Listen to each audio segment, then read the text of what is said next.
Yo,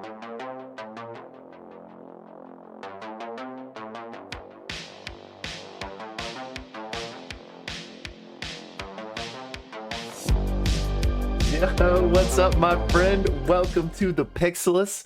That's Blake. I'm Will. My friend, how you doing today? Dude, I'm good. We're recording we're a day late, but I'm still excited to talk and chat about Critical Role and some of the things that happened this past Thursday. Yeah, me too. And we are a day late, but I actually just tweeted from our account that we actually weren't going to get this up till Sunday. So this is going to be a surprise for people when this gets updated Saturday. But yeah, man, I can't wait to talk to you. We're talking about Critical Role Campaign 3, Episode 4 today. And the doozy picked up right after that cliffhanger from Episode 3. Yeah.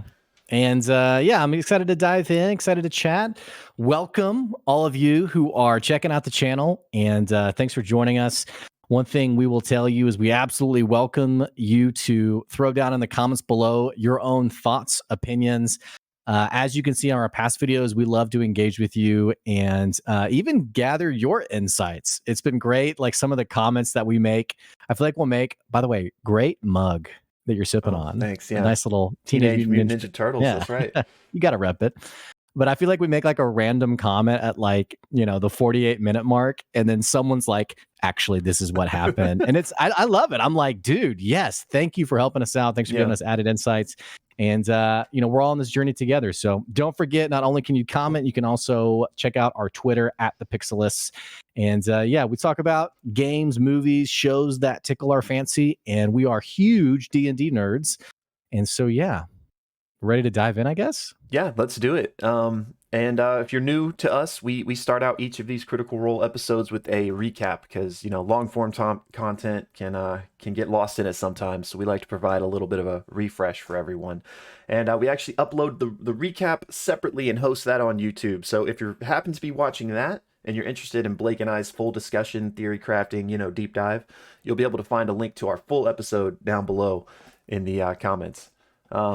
Yeah, I guess without further ado, then let's just jump into this recap of episode 4 of Critical Role. Here's what happened, I think. Here's what happened. Let's talk about it. Here we go. Okay. So the episode picks up right where we left off at the end of episode 3 with Imogen having this dream, and she basically jolts awake from this, immediately calls for Laudna, and Laudna is in tune to what's happening here. She's like, was it another dream? Are you okay? Yeah. And Imogen's like, it's the same dream that I've been having, but I saw somebody this time. And she's like, I think it was Bertrand, and he disappeared into the storm. And she's very upset by this and can't return to sleep. And her and Laudna eventually decide, like, okay, let's get up, let's go look for Bertrand and see if we can figure out what's going on here. So they grab their coats, and again, as a reminder, they're staying at the windowed wall. They weren't at the tavern where most of the party is staying. So they put on their coats and head back to the tavern to see if they can find Bertrand there. So they arrive and at the Spire by Fire, and it's pretty dead, but they realize they don't know what room Bertrand was even staying in. So they go up to the bartender and ask him, can you tell us what room Mr. Bell was in? And he won't, violate the privacy of his patrons that way, so he won't tell them. So, they try to bargain with him, but he's not budging. So they just start yelling for Bertrand. They run upstairs and they just start knocking on doors, trying to figure out where he is and if they can find him. And they're not having any luck. They just, keep knocking on complete strangers' doors. Liam O'Brien makes the joke of, get all of your NPCs ready, because it's almost like every door it's like a new NPC. Hi, keeping Matt on his toes. But so ultimately they do get to Orym's door because they are staying there as well, and he pokes his head out and is like, hey, what's going on? And really quickly Orym, Fern, and Dorian are kind of brought up to speed on what is happening, that Imogen has had this dream. And, she's really worried about Bertrand. And so Dorian's like, I was with him last night. He really wanted to go on this walk. I tried to stop him, but he was insistent, and so he actually was going to walk to find you guys at the windowed wall, and they're like, okay, and Orym's like his room's like 2 doors down. Let's just go check, and so they do. It's locked. So Orym just fighter slices the door open. They go inside, and he's not there, and they can tell that he hasn't been here. So now everyone's really starting to panic. Dorian especially, since he was the last one that had seen Bell, and so he's like, "Let's go!" Like he walks downstairs and is like, let's go look for him." And so they decide to kind of retrace their steps back toward the windowed wall, since that was where they think he was going. And the group's basically making perception checks. Orym rolls really highly, and unfortunately is able to find the body of their friend down a dark alleyway. And he goes up and inspects it, and it is Bell, and unfortunately he is dead. um he just starts looking around trying to piece together what happens, and they do quickly realize that he has the same wounds that Orym himself has, which were from that dwarf that they fought the previous night. So seemingly he hunted Bell down and took him out in this alleyway. So basically the party is sitting here not trying to figure out what to do now, and they ultimately decide, all right, let's get his body, let's take him to Estros's, because Estros is the only like connection that we know Bell has. So they decide to take the body there. Again, it's like the middle of the night right now. I think Matt mentioned that it was maybe a few hours before sunrise. So it's the dead of night. They arrive at Estros's. Evelyn answers the door, sees what's going on, and she's like, okay, I'll go get him. So they wait, and it's mentioned that the house seems like a haunted house. It's like dark and spooky, but it is the middle of the night, so who knows what to read into there. We might talk about it later. Easy, Chewy. But so My man loves his lore. Estros eventually comes down, and they fill him in. He gives his condolences, apologizes for their loss, and they're all worried that they might be next, because seemingly they think that Bell's death is in retribution for what this mission they did for Estros. And Estros is like, well, what enemies does Bell have? And they're like, no, I think, what enemies do you have? Because we think this is related to you. And he's like, trust me, like, my enemies, I have a lot of them, but they're smart and cunning. They would not try to get at me through Bertrand Bell. Right. And so they're like, okay, so everyone's trying to like piece this together. And it was interesting. Well, I mean, we'll talk about it later, how he Yeah. kept redirecting it back to Bertrand. Right. Orym wasn't having it, but yeah. anyway, keep going. And We'll talk about it. we will. And so he's like, I'll put out my feelers, put out my contacts, see what I can find here. But in the meantime, y'all all need to be safe. And they're like, yeah, can we actually just stay here for the night? And he's like, yeah, I'll need to prepare a room, but that's fine. You can stay here. And so while he goes and prepares the room for them, Fern asks Imogen about her dream a little more, and asks like, just more about it. And Imogen reveals that, yeah, like she has this dream all the time, and she's always in her hometown. And the storm always comes, but this time is the first time she's ever seen anyone else in the dream, i.e. Bertrand. It's usually just herself. And she also reveals that she believes it's her mother's voice that she hears warning her, like telling her to run back away from the storm. And she thinks it, could possibly be her mom from another realm or something. A lot of mystery there that doesn't really get answered, but we do get that at least. And while this is happening, the party hears this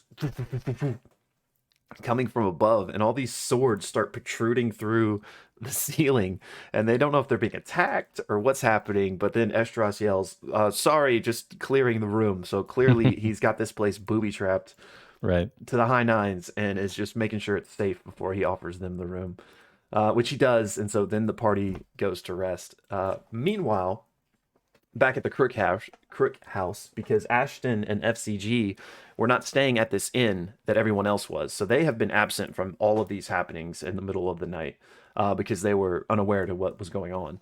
So Ashton is actually poked awake by Annie, and she's just kind of bothering him. And she's like, hey, have you found any work? And Ashton says, Yeah. And they actually throw her 100 gold and say, it's good work actually. And they kind of ask how the rehearsals are going. And she says, fine, but I do my best when no one's watching. And F.C.G is like, well, you can practice in front of us every time. And I love that he was just trying to like kind of poke Matt in that moment. Yeah. Um, but she's like, no, people got to pay to see me work. And Ashton's like, I'll gladly pay to be able to criticize you. Yeah. It's just kind of like a fun character moment. But anyway, they decide that, all right, well, let's go get breakfast sandwiches for everybody and then we'll meet up like we were supposed to do. So they do just that. And there's a funny line that he says that I'm going to get everyone except Bertrand because he can buy his own. Yeah. So there were a anyway, lot of comments. You were like, haha. yes, exactly. So they get the breakfast sandwiches, go into the meeting spot at the vertical gardens. Meanwhile, the rest of the party is waking up at Esteros's and they head to the gardens as well. And they find FCG and Ashton already there waiting for them. And they fill FCG and Ashton in on the events of the night and basically just get everyone caught up to speed in this little scene. The only other little points of interest were Mr. eats Dorian's breakfast sandwich, and then Mr. and Pate de Rolo are introduced, and Mr. gets very jealous. Then everyone's like offering Dorian pieces of their sandwich, and he's like, "Why does everyone think I have such a big appetite?" Orym's the one that eats so much, and Orym's like, "That was one time." Yeah. And EXU reference. yep. And Orym actually gives the rest of his sandwich to Mister as well. But so after everyone's caught up and they've eaten their sandwiches, they're like, "All right, well, what do we do now?" And they decide to head back to the Weary Way Inn where they first encountered that dwarf to see if they could just find out anything else. So they head there and talk to the innkeeper, Kamala the Maven, and they're basically trying to smooth her for information, be like, we really loved it when we stayed here. Can we reserve that same room? And she's like, that room's occupied right now, but you can get it as soon as they leave. And so like, okay, thanks. So they head back outside, except for Imogen, who decides to go upstairs and use her kind of like telepathic abilities to see if she can hear if anyone is indeed in that room. Um, which she comes to find that there's not, it's empty. So she tries the door, it's unlocked, and so she goes in and she sees that the room is basically in the same exact state that it was when they left it from their battle.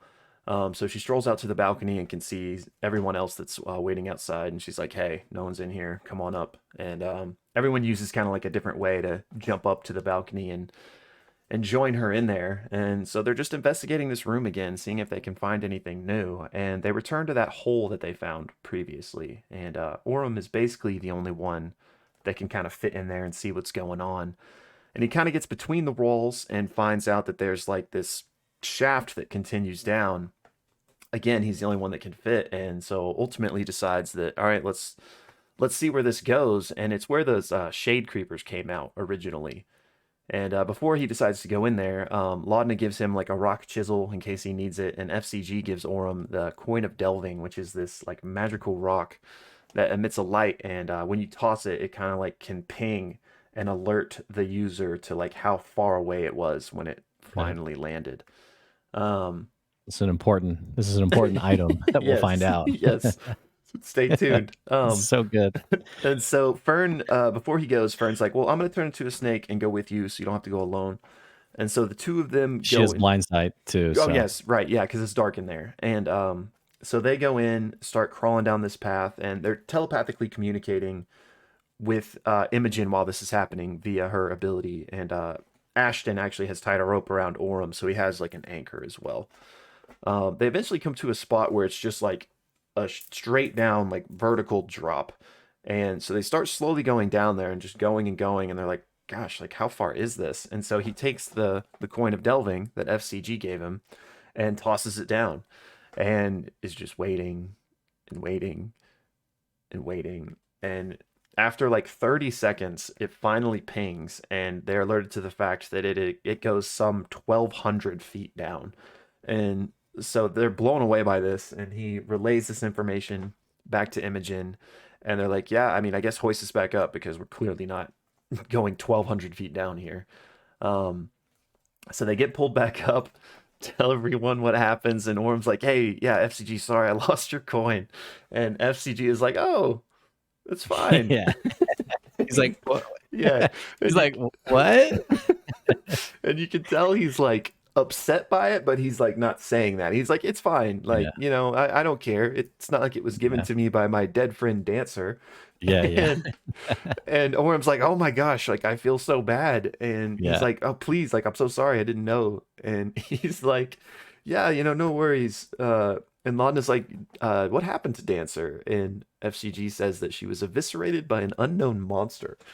Um, and Orym's like, "Oh my gosh, I'm so sorry. Like, please let me pay for it." And FCG's like, I don't like money. I don't take money." And so Orym's like, "Here, Ashton, please hold on to this money yeah, for FCG." So Orym gives 200 gold to Ashton because he yeah, feels so bad.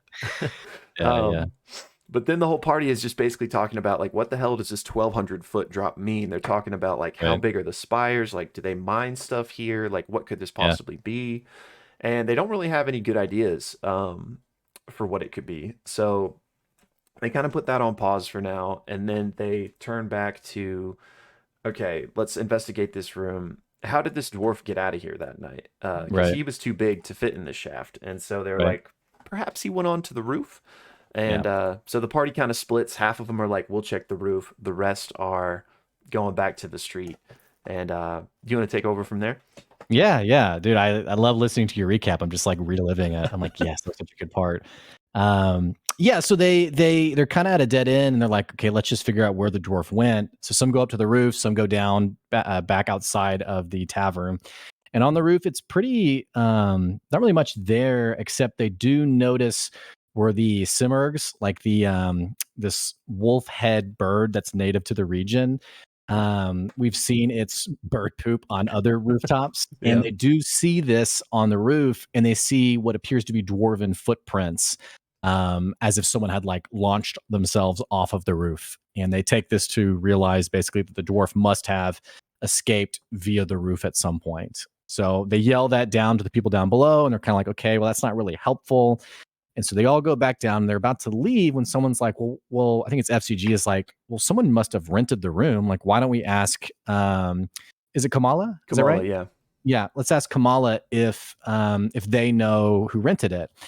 And so they're all thinking of these great ideas, like, well, how can we figure this out? And then Ashton is like, doesn't like a bribe work? Like, and it kind of threw me back to a previous episode where he's like, does anyone crime here? Like, why are we making this so difficult? So he goes in and asks basically who owned the room, and Kamal's like, I don't know, and basically bribes him 10 gold and like slides it, across. I think like in a not very subtle way, just Yeah. slides it. And Kamala basically is like, yeah, on the promise that Ashton will make sure this kind of trouble doesn't happen again in terms of like beating up the room. He's like, yeah, it was a dwarf named Duggar, and Duggar's been renting the room on and off for about a month now. And so he's like, okay, great. Thanks for telling me that. So he comes out, and Ashton's very excited, almost like it's his first time doing this, which you wouldn't expect with this character. And he shares the information with the rest of the group that it's a dwarf named Duggar. And that's basically all they know. Well, Laudna's like, well, why don't we, on the way back to Esteros, why don't we stop at other taverns to see if he had like another room that he's been like bouncing around, which I thought was a great idea. Yeah. The only tavern that is on the way is Spire by Fire. So they dip into there, and you get this great scene where Dorian, they're like, hey, Dorian, you probably know how to handle taverns. And he's like, why would I know that? And which we'll talk about later. Yep. But he's like, okay, yeah. So he has this great moment where he just kind of yells out loud. He's like, oh, Duggar, you old dog, you jilted me again. And like kind of like looks around to see if anyone notices. And he does notice a tiefling in the corner who like looks up, notices the name, and then quickly is like, oh, yeah, I don't know who that is. Yeah. He goes and sits down with the tiefling, and he's like, hi, do you, hi, I'm new here. And kind of have some small talk. And tiefling's like, what's going on? And basically says, hey, I was gambling with someone and they took off with my bet. I'm new here. That's not cool. Do you know a guy named Duggar by chance? And the tiefling is like, yeah. I think the tiefling's name is Janaya. Mm-hmm. And Janaya's like, yeah, I do know Duggar. Duggar's been around here for a long time. Used to be a carpenter. And I think it was something like 6 months ago, shop closed down, but Duggar continued to seem to have money, meaning that he was likely into some shady deals. Right. Janiyah also points out that Duggar has never been this creepy before, but that he's really just been wasting away, that he's possibly on something or doing something. And also in this conversation, Janiyah's getting to be really suspicious of who is this person. And at one point, Dorian actually puts his hand on Janiyah's hand and casts Charm Person.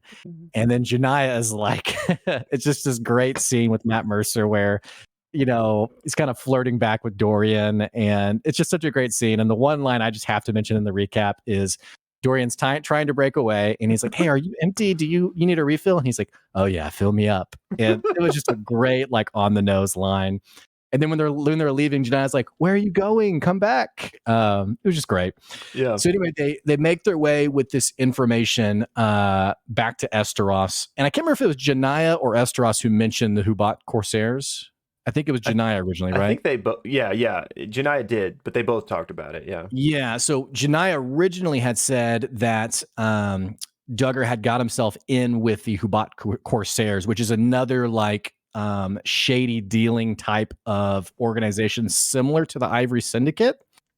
And actually, when they go back to Esteros, they see Bertrand, his body's kind of laid out still, almost kind of like in a visitation room kind of way is kind of what I envision. Mm-hmm. And they share this information with Esteros, who basically says, yeah, the Hubatt Corsairs are kind of like a Robin Hood-esque, rob from the rich, give to the poor. They're always in conflict with the Ivory Syndicate. They don't hurt people, whereas the Ivory Syndicate is quite brutal. And basically paints this as a very almost like noble-esque moral code type of organization. They have a better reputation for sure, like in the streets. And Dorian's like, well, that doesn't make sense because Duggar killed our friend. Right. And so Esteros is like, well, it could be that that's just their reputation that they've like carefully curated, but that's not who they really are. But he does mention, hey, I have been wanting to get in with them. So if you come across them, basically let me know. And put in a good word. I'd like to have a more formal relationship with them. Yeah. So there's a lot of like random conversations that happen. Fern asks questions about like Brumstone. Is it found here? And Esteros basically says, no, that's carefully taken care of by another group far away from here. Even I don't know where it's kept. He does name one of the other spires, the Smolder Spire, which is where there's a lot of mining that happens. And Fern asks, is there any Brumstone here? Or like, do they mine it here? And he's like, no. And Fern does an insight check, rolls high, and gets a very long whisper from Matt Mercer about this conversation. We don't know what it is. Ooh. So they continue to have the conversation. They ultimately decide, okay, let's try to follow this arc of the Hubatt Corsairs. And they have a moment where they decide that they want to say their goodbye to Bertrand, and each of them does. And it's actually a fairly sweet moment combined with some pretty funny comments. Like Fern mentions, hey, I know you hated jazz, and I hope wherever you went that you end up liking it. So, stuff like that. But they also have this conversation with Esteros on where to send the body. And they eventually basically say, yeah, maybe send it to Whitestone because of the Vox Machina lapel that's on his shirt. Right. They're like, should we send him to Zephyra? Should we send him to Whitestone? And basically Esteros reveals that he does have an airship and that he can send Bertrand. Baller, by the way. Yeah, this dude is filthy rich, obviously. Says, yeah, we'll send him to Whitestone.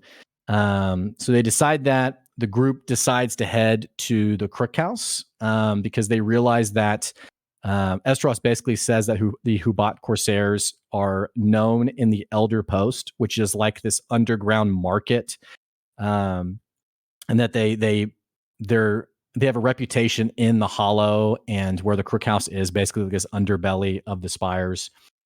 And so they decide to head that way, but not before Orym, one-to-one with Esteros, reveals more about his mission. He says, basically, do you know Rashad Breggio?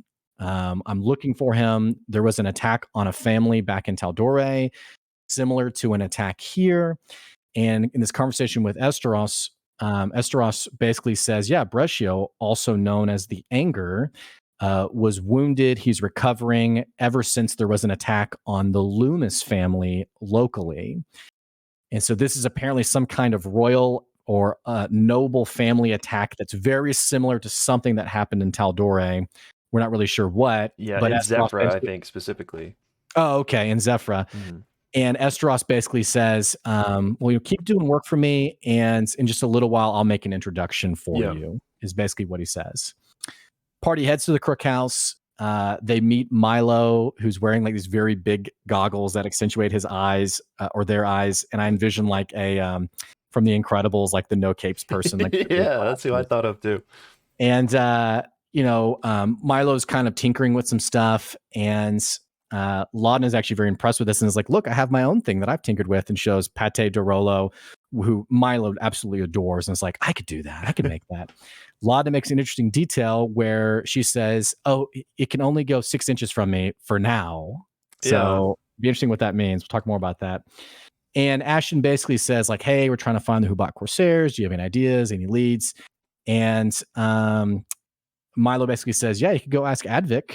And he's like, oh, I don't want to go talk to Advik. Not And he's Advik. like, who's Advik? And he's like, oh man, Advik, I have a debt with him. And he says, or you can go talk to Ephid. And he's like, oh no, I can't do that. There's a lot of names get thrown around here, and they ultimately decide, okay, names. let's go talk to Advik.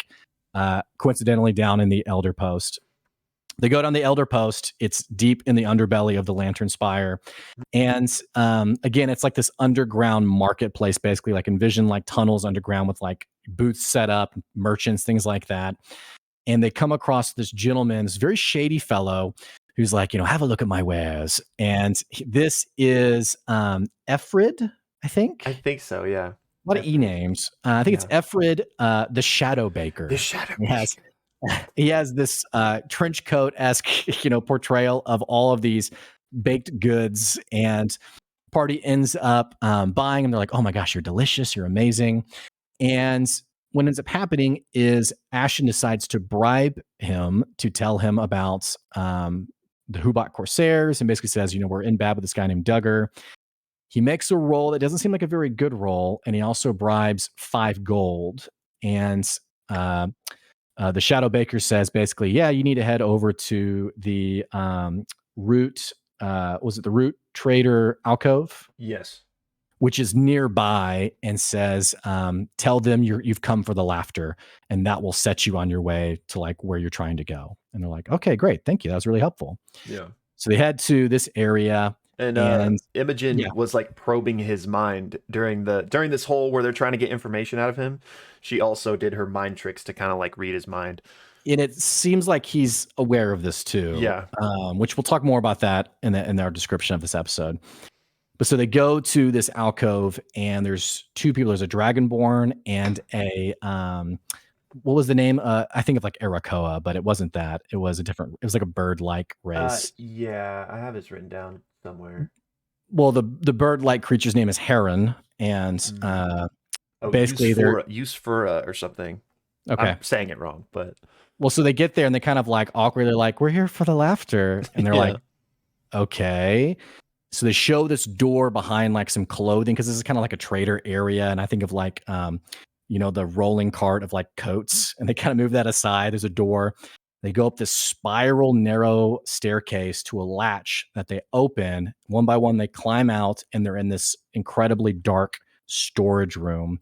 Dorian lights his scimitar. Laudna has dark vision, and they realize that on the edge of this space are all of these people who were just standing there staring at them.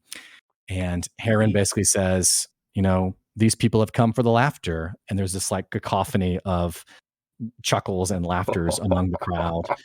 And then this one roguish like character steps out and has a sword, a scimitar in his hand, and says, today, friends, is not your luckiest of days. And it seems like they've walked into some kind of trap.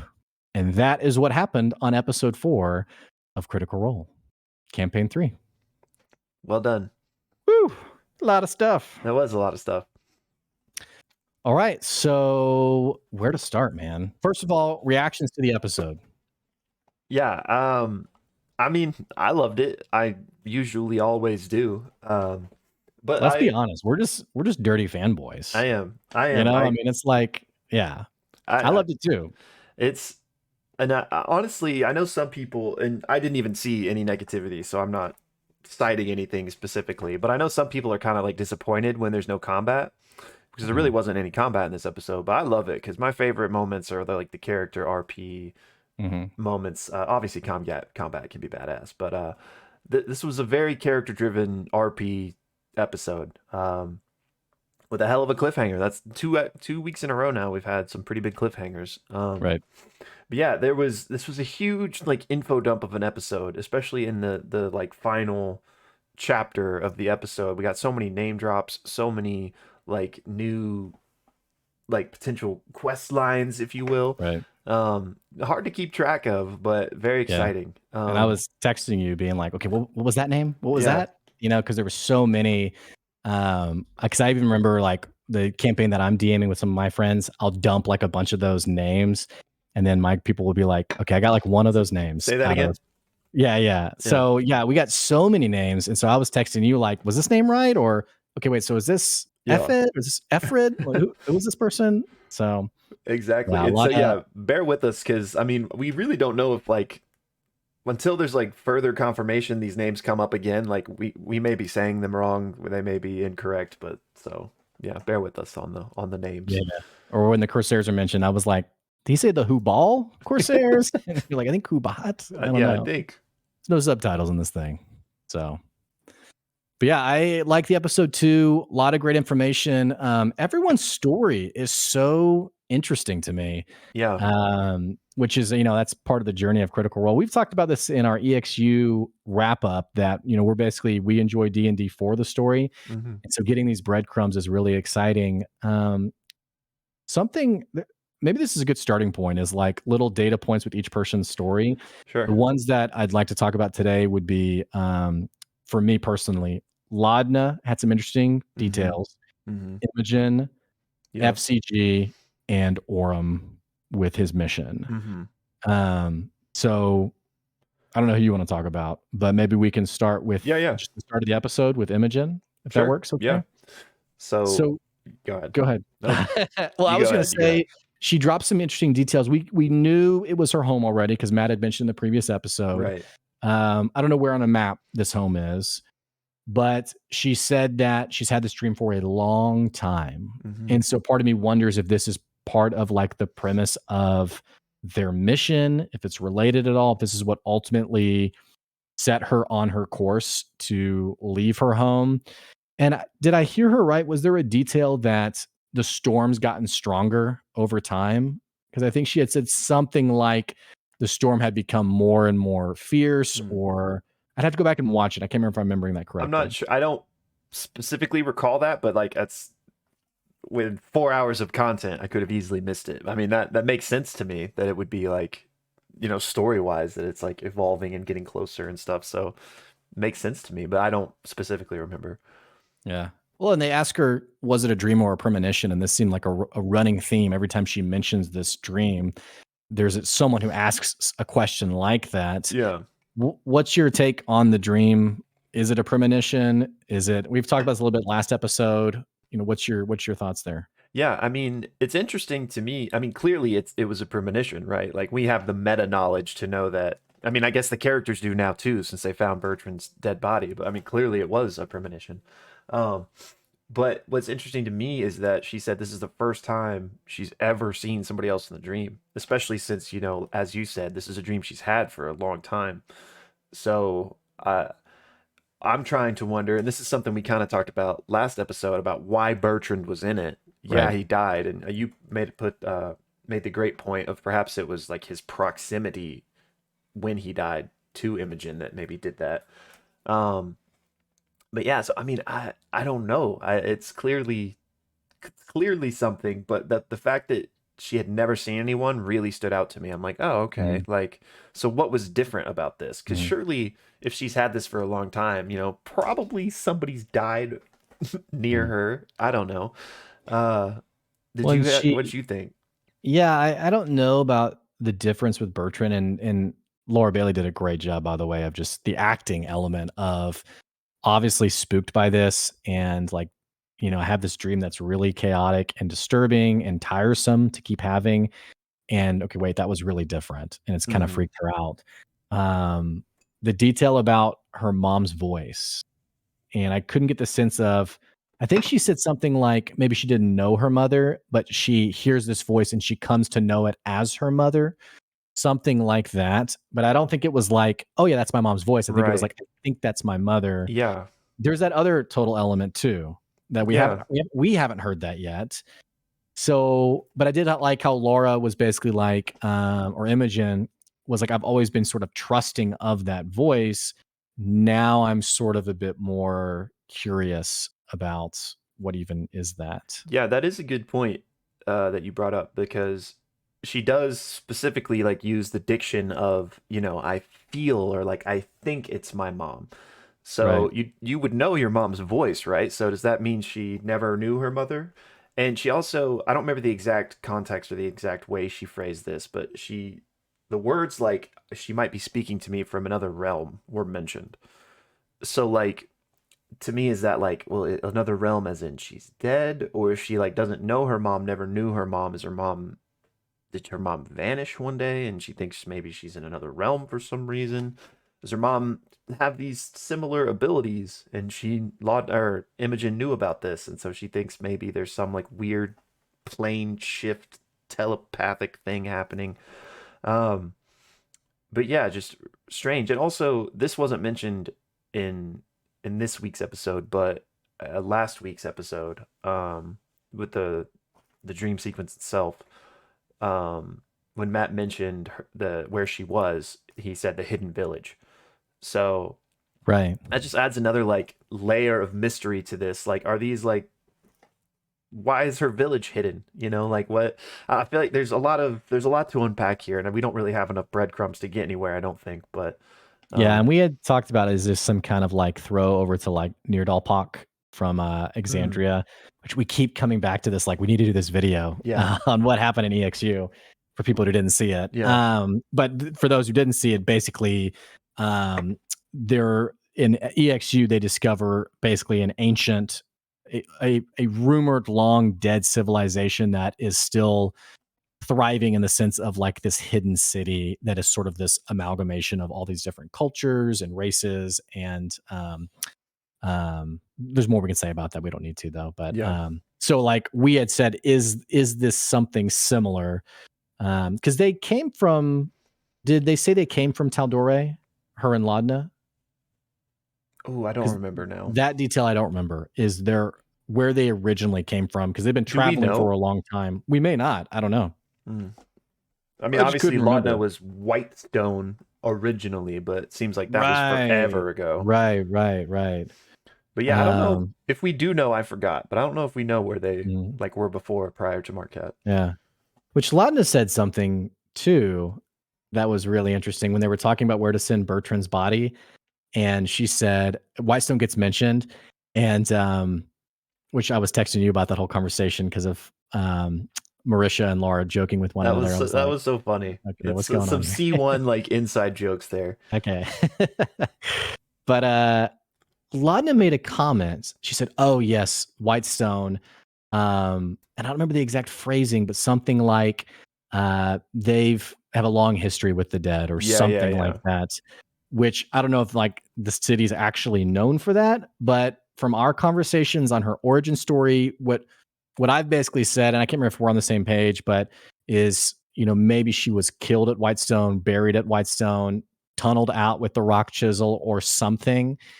And that comment was so pronounced that even an F.C.G to her left, or rather Sam was like, he was like, huh. And it's always great when someone drops a little Yeah, they subtle like thing because Sam always, yeah, turns the take their page notes. and just writes, Yeah. But it was pronounced enough that Sam was like, huh, okay, it's weird that you said that. So, Yeah, I think it was. I mean, I think there's some depth to that comment that we don't really know yet, especially since, presumably she is a hollow one and she is undead in some way or fashion. Again, forgive me if I'm not using like the exact correct terminology phrasing. here. Yeah. Um, but there is like a base level explanation that I feel like I could give an explanation for why she'd say that, and there's nothing more there because of like you know, and again, I'm not going to touch on really spoilers, but just stuff we already know. There was a violent coup in Whitestone where lots of people died.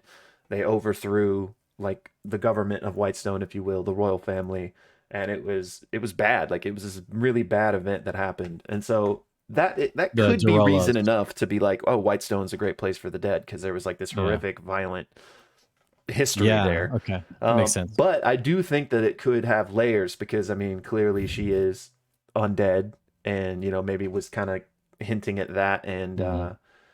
I don't know. I can't wait to dive more into what exactly her history is. Laudna seems to sleep though. Yeah, Seems to eat. yeah. Whenever they meet the Shadow Baker, Laudna tastes and, eat, and even Orym is like, "Did she actually eat it?" And he's like, "Yeah, I ate it." Laudna will try So anything.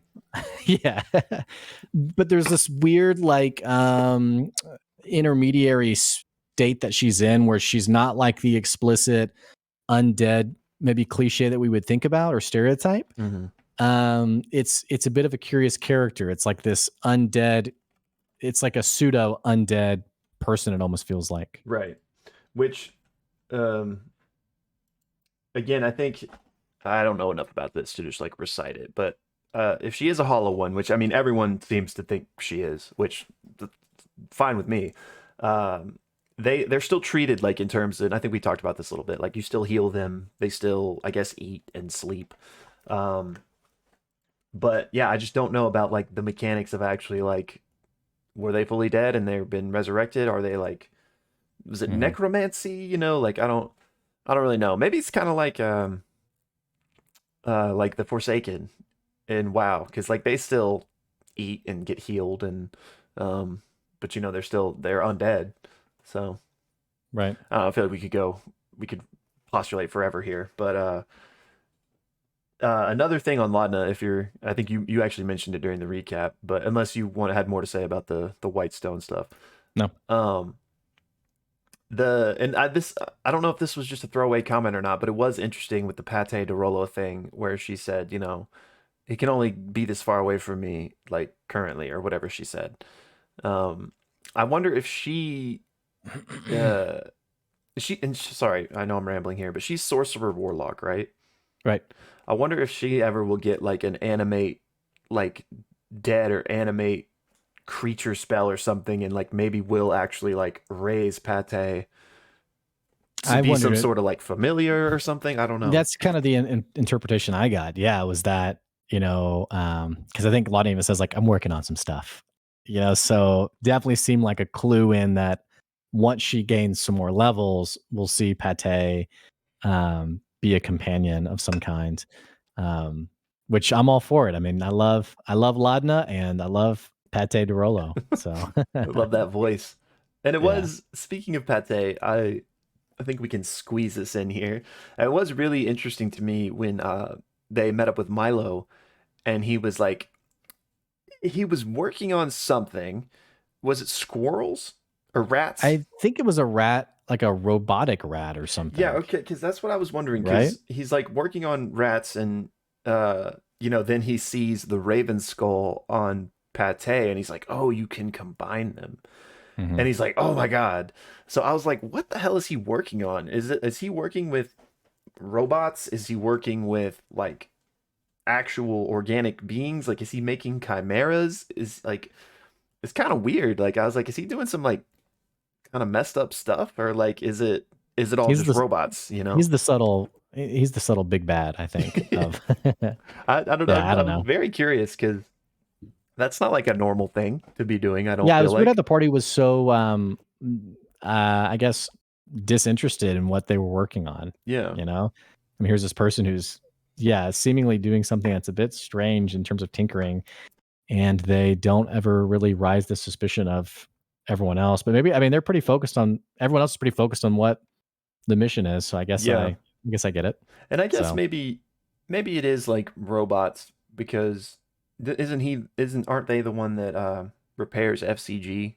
Hasn't that been mentioned that Milo does that? yeah, that may be true. I don't remember that specific Okay. detail. That could be true. But he does also say that like there's all these rats around, right? Like, and he's Yeah, like, and that's why I they're thought it was like a robotic rat to like, I don't know, maybe be oh, friends with the other rats or mm, something. I can't really remember, to be honest. okay, So yeah. I just that whole scene intrigued me, and I was yeah, wondering like, what are you they you doing? you definitely get like these subtle story points that they kind of roll right off, and then you kind of peer into it a little bit, and you're like, okay, that was something. Like Laudna saying, like, "Oh yeah, Pete can only go 6 inches from me." You're Yeah. like, Hmm. okay." Um, Um, but before we move on Laudna still, and kind of Imogen, I thought it was just interesting to know we kind of more of a depth to their relationship because clearly when Imogen wakes up at the start of the episode, her and Laudna immediately start talking, and Laudna is familiar with everything that's happening. Like she totally, knows yeah, about these dreams, so I think that is another like coin in the hat for the theory of like this is what she's researching, like this is the yeah. mission they're on, trying to figure out more about what's going on here, and it's So just did a common thread? I was just scrolling through Reddit this morning, and a common thread that kept popping up was that there's. I've always interpreted them as almost like sisterly, like best friends, like um, Laudna's the companion. It's like the Sam to Frodo, I guess, yeah. of whatever mission Imogen's on. Lot of comments about the two of them romantically involved. Mm. And it was like, oh, I mean, Laudna was there when she woke up. Like, why wasn't Laudna in her own room? I thought she Which was in her own room. there was a lot of comments about the way Matt phrased it. And was like, Mm. Imogen didn't necessarily say like, I go over to Laudna's room. So was Laudna in the room with her? Mm. And so did you take any implication of like something of a relationship there, something romantic there, or are we just reading into it? I didn't yet. I mean, that could easily be the case. Like, I'm not saying that's crazy. Like, that could clearly be it, but I personally was not feeling that yet. Um, and people love to do their ships with any and Yeah. every character. So, like, Like as soon as it that happens, it's like ship it. yeah, it doesn't Yeah. surprise me that like there's probably huge swaths of people that are all like already fully committed to the fact that they're together, and if they're not, their life is going to be over.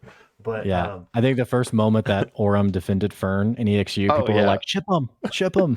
yeah, for sure. And who was We it? love our romance. Dariax and the Opal. yeah, Oh, the deity. yeah, yeah, yeah, The deity. Yeah, yeah. yeah. Another EXU reference. But But yeah, I mean, if I mean, I could see it. What would their name be? Laudpole? I don't know. I don't know. But I mean, personally, I didn't see that. I thought I don't know why I thought this, but I thought that like there was some mention of like she could hear Imogen through the wall, but maybe I'm making that up, meaning that Makes they sense to weren't me. in I the mean, I don't same know. room. Yeah, I Um, mean, I don't know. I mean, for me, I've always had kind of a more sisterly vibe with the two of them. It'll be interesting to hear more about what their backstory is and like especially if this mission is mostly tied to Imogen. It's like, well, why is Laudna there for the journey? right, What does she get out of it? right. Um, so Um, another character. Do you have more you want to say? um, no, no, that pretty much was it. Just Okay. their relationship obviously goes pretty deep, and I guess we'll Right. find out if it's a romantic thing or just a Yeah. friendship thing.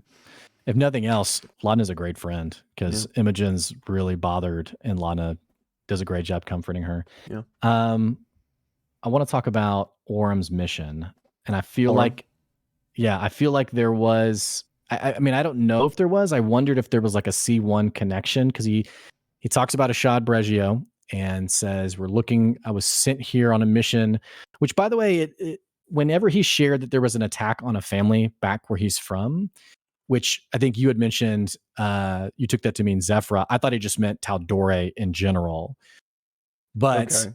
the Yeah. attack on a family that was similar to the attack on the Loomis family here in Marquette, which I'm thinking, okay, what would have to happen attack wise for it to be so obviously connected? And I was surprised to hear that their mission is seemingly unrelated to EXU, which Right. is what I had interpreted was that the events of EXU had basically, and we've mentioned just very briefly that they were investigating like a fire elemental type deal and something big was coming. And that was the whole premise of EXU, basically.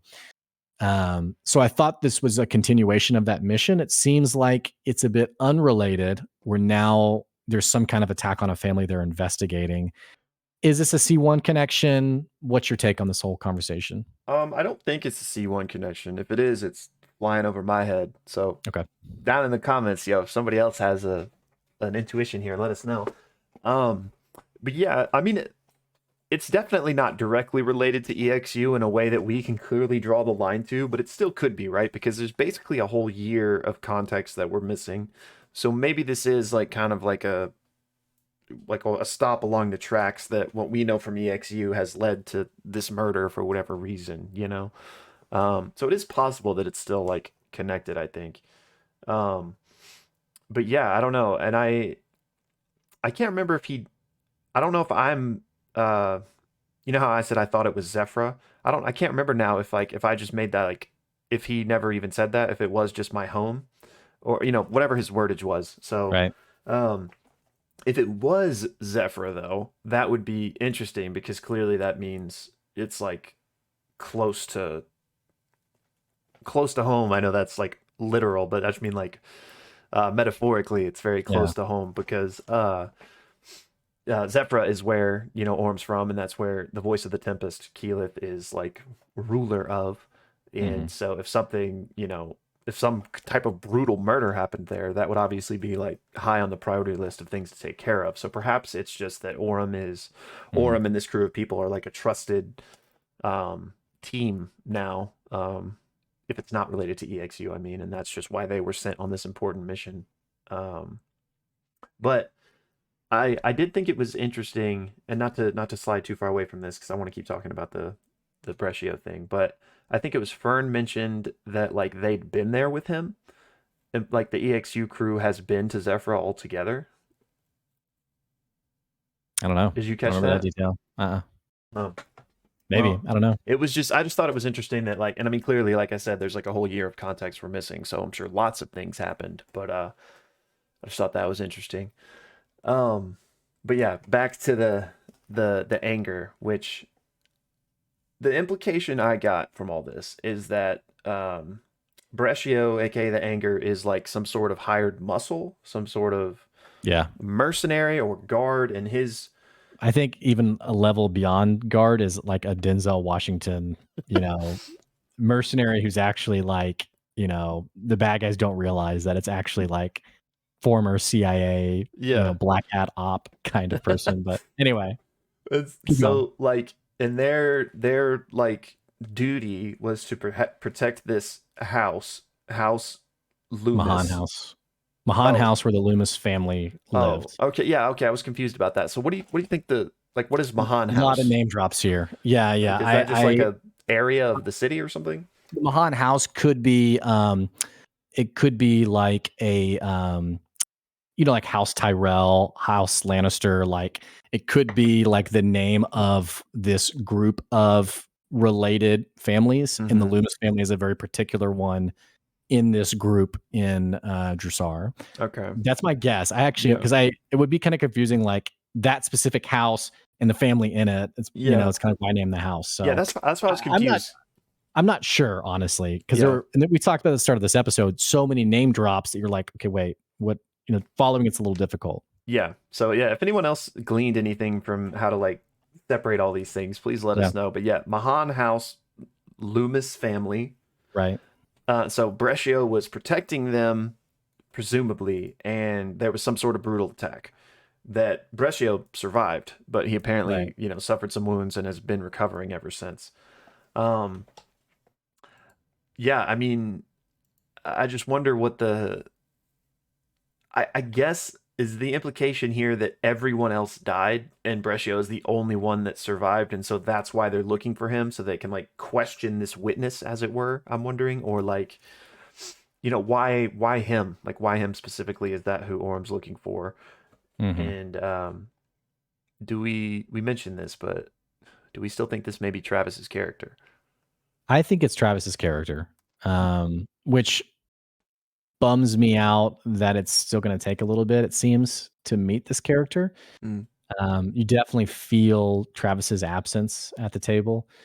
Um, but it seems like as they were parting and Esteros said, keep sort of like finish this arc is almost what he basically said. Mhm. It would seem like we wouldn't meet that character for another maybe 4 or 5 episodes. Yeah, I that's hope I'm true. wrong. I'd love to see this. I'd love to see Travis at the table this next Thursday, but Yeah.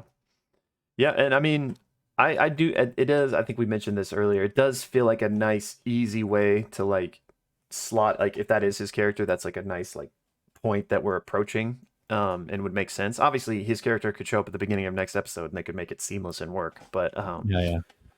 yeah, it does seem like if that is him, it is going to be a while. So that's kind of sad, but I mean, it's it'll all work out in the end, I'm sure. But it was speaking of Travis, really quick, it was just hilarious how when Fern pickpocketed, or not pickpocketed, but Fern, when they found Belle's body, I don't think I mentioned Yeah. this in the recap, but she took all the things out of his pockets, and so Matt was like, "Travis, text them what was in your pockets," and I think I retweeted this on our account, our Pixels account, if you guys didn't see it, but Travis tweeted out the list of things that they Yeah. found, and it was just basically like a bunch of Very old man stuff. yeah, very old man-esque. So it was good Nice. to know that, and Yeah. I fully expected this, but it was good to know that, even though Travis isn't at the table, like he's still there, Mm, he's still a part of this journey. It's not like, he's at home doing his own thing, right. waiting for his moment to come back. Um, but yeah, so lots of intriguing, juicy details here, but I don't really know if there's much else for us to pick through as far as this Orym mission and what may be going on Yeah. here. It does feel like that is kind of it for now. The other character I was interested in is Fresh Cut Grass. Mm. One I loved, like the, um, yeah, take this coin; it'll help you because the coin glows. And basically, he says like, "Oh, and it does this. It's really cool." And then when Orym comes back up, he's like, What? You did what? You got rid of the coin?" You're joking, And right? it's almost a bit. It's obvious enough that Orym is like, "Oh my gosh, like I've offended this automaton." Mm-hmm. And also, when Bertrand has died, Fresh Cut Grass basically says, like, I understand you guys are probably all in shock. I mean, I'm sad too.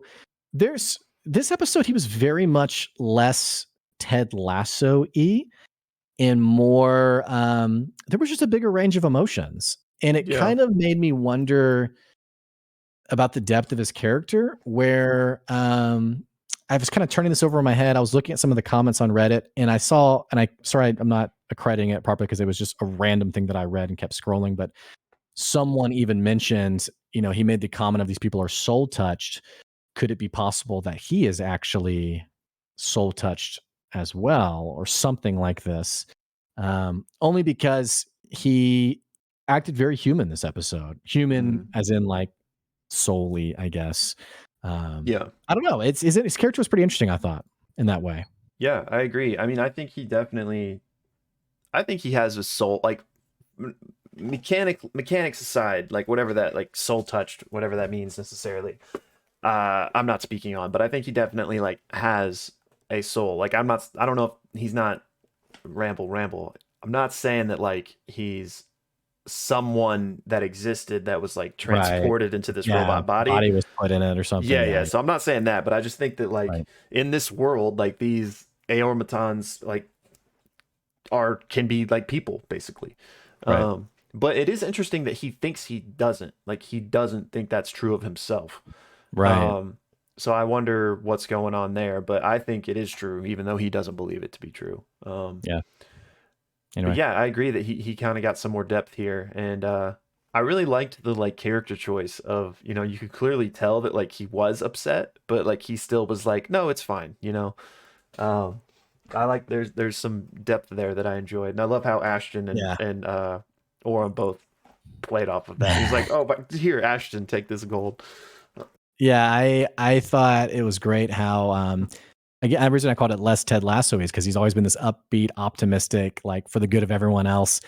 And there's a very clear like, oh, it was only my last memento from, and I kind of get the sense like this is going to be a running joke for the rest of, at least in the short term. I hope it is, where like this coin keeps coming up. Yeah. Even at the end of the episode, when they're surrounded in this warehouse, he's like, oh, and also the coin can stun, 30 people, and it's like, oh, okay. Oof. So Yeah, anyway. I loved how Ashton said that, like, oh yeah, he holds a grudge. Like, you won't even believe this will come up for months.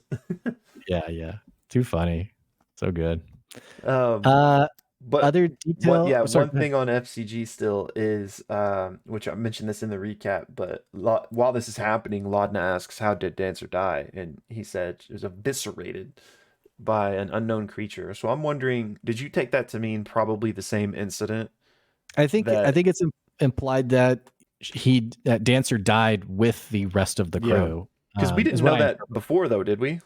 Or did I don't think it was explicitly said that Dancer was with them. So it's the most deliberate connection, I think, is the way I read that. Agreed. So. And I don't know why, but for whatever reason, I assumed that Dancer definitely wouldn't have been with them. So it's interesting to me that Dancer was, because to me, and who knows what Dancer could be, literally anything. But to me, I had envisioned like this scientist type person that definitely is like away from the front lines. So it's interesting to me if they were at the mine, like as a part of this event. Yep. But and I also, this is kind of random, but I also wondered if Dancer created that coin, since they seem to be like the inventor type. That's a good point, actually. I'm kind of hoping the coin comes back, like wherever that drop they find it later. Point is. Yeah, they find it like, in a pile of shade creeper poop or something. Or like if they killed it and looted it from something, in there, and it's like, oh man, there it is. That would be amazing. Yeah, that's what I'm hoping for anyway. And that would be great. I hope so too. It'd be a nice tie back. Which that's all I had. Sorry, go ahead. No, I was just gonna say we haven't really talked about that yet. We could. I mean, there's stuff to talk about there, really, but like, I wonder what the hell is that 1,200-foot drop doing? And I liked. Someone said, I can't remember who it was, but so Matt mentioned that the tunnel was like a straight drop, and then like far down it seemed to like bend away, like kind of out of sight. And someone was like, well, we could just drop and just let it take us. And everyone was like, no, that's a really bad idea. Shouldn't just go like drop in a 1,200-foot tunnel. Yeah, what are you gonna land on? Yeah, if I'm the DM, I'm like definitely like, okay, guys, you're gonna die. Like, don't do that. Yeah, we're basically gods. We can fall this far. I was curious about. Obviously these shade creepers have tunneled up. I think, where did they tunnel from? And it's an organized tunnel in the sense of like it's this place for a reason. It's not like just a random tunnel that ended up like on the surface. And it's obviously tied to Duggar in some way. So I love this kind of stuff, by the way, like the mysterious, like, okay, what's going on here type of stuff. But yeah, I don't know. What's your take on all of it? I don't know either. I thought they had some good ideas of like if it was like used to be some sort of mining shaft or whatever, and it still could be, but at least with what they knew about Drusar and stuff, they didn't think that was the case, because like there is the Smolder Spire, is that right? Like that's where all that like industry type of stuff happens, so that really wouldn't make sense for here. It's pretty clearly a shade creeper tunnel because they mentioned the claw marks, and Fern says something like, I lean over and lick it, and he goes, it tastes like dirt. Like, yep, you have now tasted dirt in a tunnel with a claw on it. Yeah, and so like I wonder how quickly they are capable of like doing that. Like, was that was that planned, and that tunnel was there ready, and so like that's why they used that room? Or like, could they quickly tunnel 1,200 feet to like come when the dwarf called them? Well, we know it. He's had it for a month, right? So I mean, they've had at least a month to figure this out, I guess. So yeah, I don't know. I mean, it's a great question, but I don't know. And then we know at least that this is common because Imogen and Laudna had seen another. They didn't see another 1,200-foot shaft, but they saw another like hole in a room that what led to the shaft, like in this room. Right. And I forgot to mention that in the recap. Yeah, that they had found a tunnel in either Shadana's room or like in a neighbor's room or something. Yeah. But they were having the same problem with these shade creepers popping up like vermin.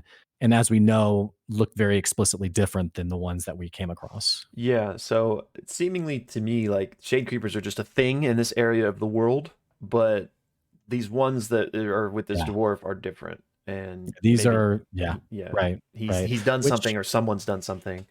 yeah. So what's going on with this dude? What's going on with this guy? Yeah. Was Brown sued? Was that a throwback, by the way? Because I saw Laura Bailey's reaction was like almost like like we can't get rid of this stuff or something like that. Yeah, Sued is been it's been referenced before. There was some Sued stuff in campaign 1.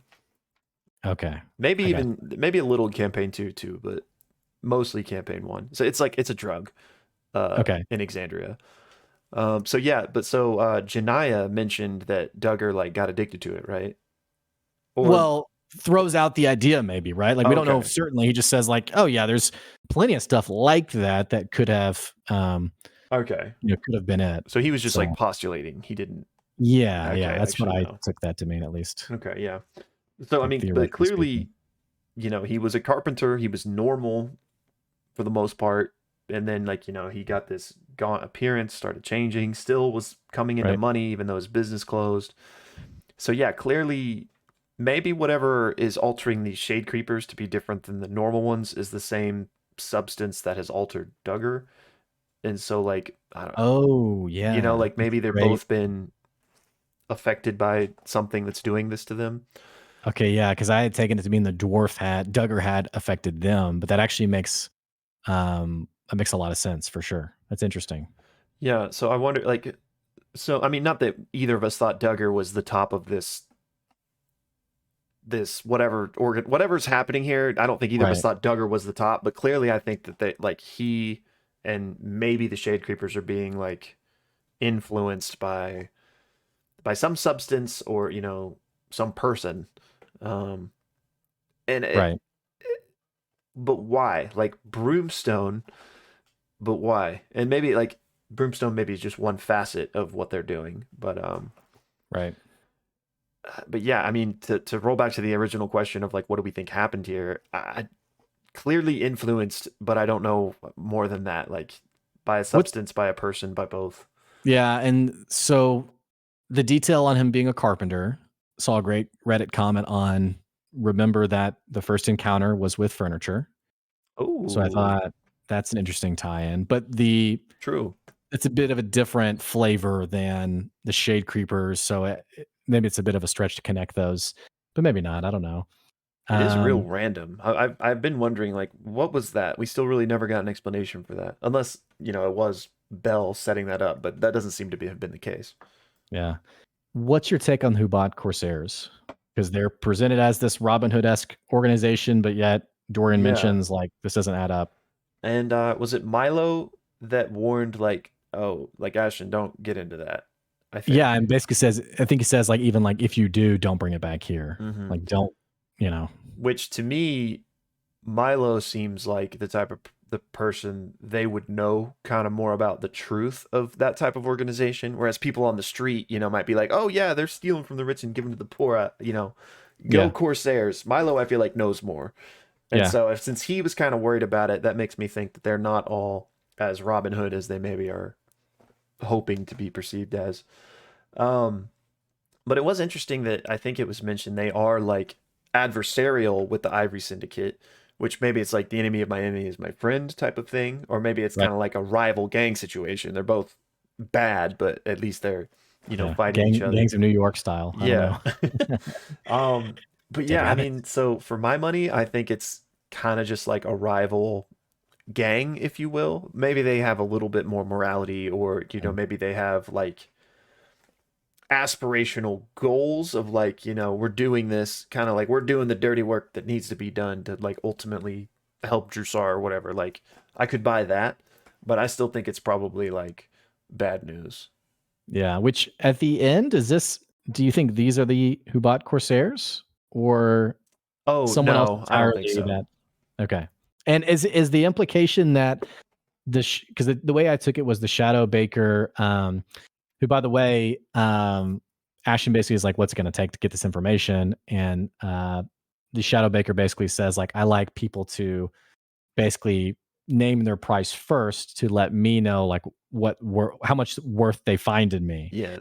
So part of me wondered if this was a bit of an insult, the 5 gold. And then the other thing that I was thinking about was how cavalier Imogen seems to be using her telepathy. Hmm. And one of the running threads in EXU was how offensive it was when Murata basically peers into Opal's mind. The True. phrase that kept getting used was without consent. Hmm. And so here's Imogen doing the same thing very deliberately and openly. And so I wondered if the implication is that paired with the low gold offer offended this person enough to essentially lead them into a trap, or if there's like a greater narrative here. I think so. That's what I took from it. That Ashton rolled really poorly on that persuasion check that he made in this encounter as well. Fern, even though it kind of worked out ultimately, Fern like stole something from him Right. and then was Very like, offensive. let's Yeah, trade, actually. Good point. like, so they ended up still making a trade and it seemed like amicable Right. enough, but she stole one of his treats and then, Imogen probing his mind without consent. So to me, I think that he was like, screw these people, and set them up to go be ambushed, basically. Like, because he seems to be powerful, at least in the sense of like, not necessarily like could wipe the whole party by himself, but like powerfully connected. Like he, Yeah. um, so yeah, for my money, that was not the Corsairs. Like, 'cause, they asked him about the Corsairs, and he's like, "Yeah, go here." To me, it was like, "I'm trapping you because you Yeah. have offended me." Well, and it was weird how off off the course they got from visiting Advic. Because I Right. was like, that's where they were going, but now they're going somewhere else. And so it almost read it like they were heading that way. They did a pit stop, and then they were given like this because Ashton had already shown he really didn't want to go see Advic. Um, and so I guess that's why they now were going to this other place instead of the original plan of seeing Advic. Well, yeah. Well, see, I think they were still going to see Advic, right? But I think just like the flavor of the Elder's Post and stuff, they were Mhm. looking around, and Matt introduced this really cool NPC, the Yeah. Shadowbaker. Like, I think it was just like a flavor place they stopped on the way to Advic, but Right. they were like, oh, well, maybe this can lead somewhere, and this will be what we do instead. But Yeah. since they offended him, he was like, One quick, really cool detail that I liked about this description of the Elder Post is it was very nostalgic of when my wife and we visited Korea. The subway system is very pronounced, and it is so common. Like when you go shopping, um, like it's much smaller landmass compared to like the United States, obviously. So you have to build up and you have to also build down. And so there's subway systems like you'll go shopping and you'll head to this subway floor that has all of these shops, all of these like, and like that is what you're doing when you're going shopping. There's plenty of huh, stores like out on top, but the vibe and description of that was so on point. And Matt had said in his prep for designing the world, he had done a lot of work at looking at other cultures, things that yeah, were like common and natural. And that was just a detail that I really apprecited. I was like, okay, this is exactly how I would envision one of these markets okay, yeah, being set up. I can So see that. Yeah, yeah, that's random cool. detail. That sounds like a cool experience. Did y'all enjoy Yeah, yeah, that? yeah. We had a great time for sure. It just, despite, I mean, regardless of how fun or not fun it was just such a great tie to the Elder Post, I guess. Yeah. So, No, yeah, I like that. um, so yeah. Um, So if it's not the Corsairs, yeah, so yeah, what's going on? I don't think it was the Corsairs because clearly, um, the the scene they're met with, all these people like smiling at them in the dark, and the guy coming out like with a sword very threateningly, basically saying like, this is not your lucky day. I don't know, it just seems like some really cool world building to me, like some flavor about like what kind of stuff goes down in this kind of undercity back alley like culture that seemingly is present here in Drusar and the Elder's Post specifically. So I mean, to me, it's probably just they're gonna get like robbed. I guess I don't know if like the intention here is to like literally murder this crew of people just because they offended the Shadow Baker, but Total party maybe kill. he's that ruthless. I don't know. Yeah. Uh, Well, but and I like it in the sense of I forgot you mentioned the detail of Fern pickpocketing one of the baked goods, and she has been this chaotic she is neutral, a kleptomaniac. impulsive. Wasn't quite like this in EXU, by the way, but I like Matt sort of burning the hand a little bit and being like, yeah, this is not a world full of naive people. Like you have to be a bit mindful. Yeah. If that was an added reason why the Shadowbaker set them on their way, I don't know. No, yeah, that's absolutely how I'm reading it, and that's how I take it. Is that this isn't a railroad campaign like, hey, we're going to find Advix, so that's what's going to happen. It's like, no, they decided to stop at this guy, and they kind of did not treat him with respect, stole from him, probed his mind without consent, and actions have consequences. So now instead of the train we were on trying to find the Hubatt Corsairs, they have found themselves in this mess. Right. Right. So yeah, I mean, I imagine that it's just like they're getting mugged, basically, is my Yeah. um take on it. But the thing that was weird to me was like, why is there like 30 people just all standing in this Yeah, room? I don't You know? know. Like, it's a But maybe pretty elaborate. maybe the Shadowbreaker like clued them in, carrier pigeon. Or if Imogen was able to talk to him, totally out of sight. And so maybe he has a similar ability where he can be like, hey, I'm sending some people your way. I don't know. Yeah, I mean, that's what I take it to mean, is that like they have some sort of agreement where like, he'll send them stupid tourists, as it were, that this is an easy fleece, we can make some money, we can rob these people, and maybe he gets a cut of it. So like, I don't think this was all elaborately set up just for this Yeah. instance to get these people. I think that they probably send Yeah. lots of people down there throughout the day, every day or whatever it may be. Yeah. Everyone kind of just mingles and it's like, surprise birthday party. They're here. They're Yeah, here. yeah, they go turn off the lights. Everybody look menacing. Yeah. Yeah. It's like, is that Heron coming up? Okay, good. We didn't want to waste it. So, But yeah, okay. what do they do between the muggings? Yeah. Well, man, we're getting towards the end of this episode. What else jumped out at you? One thing that I did want to mention, this isn't really like a whole discussion topic, but on the Brumstone, which clearly that has some role in the greater scheme that's going on here. It was interesting to me to learn that there is only one place in all of Exandria that handles this, that Yeah. builds the skyships, the What was Bellsfarren Union. Thank you. Okay. I might be Bellsfarren, something like that. Yeah. Okay. So my just mind got to tingling, which it doesn't seem that is in Drusar, to my understanding. It sounds like it's somewhere else. Yeah, I got that implication too. So, especially if they're the only ones that build airships, clearly this Brumstone is not being used for airships. So what are they using it for? That's a great point. Yeah, if it's been so far explicitly described as this is for that purpose, like what other element of it or characteristic is it being harnessed for? I don't know. Yeah, we do know that another use of it has been to float cities in the past. So I'm wondering if, like, since this is like these spires, these tall, this Drusar is like this tall, city in and of itself. I wonder if there's like some sort of like, terrorist application of this Brumstone where they could maybe like lift one of these spires up and away, or maybe like use it to like a bomb in some form or something. I don't know. That'd be. Do the campaigns have like those kinds of big? Why don't EXU mention one? There was without spoilers, but there was a town, like a major town that got got attacked, I guess, because it was like the scar, right? Mhm. I can't remember the details honestly, but I guess these big moments do happen. So yeah. that'd I mean, be it's a living, insane. breathing world, so Yeah, it'd be anything could crazy if happen. one of those got. Yeah, I mean, I could see it. Yeah. So So I I don't know. so yeah, I mean, I don't. It's just pure speculation, but I did want to mention. I just thought that was interesting to find out that only one place in the entire world deals Yeah. with that, and Yeah. Yeah. so yeah, what's this Broomstone for? Yeah. All right. Um, Well, that's all I got.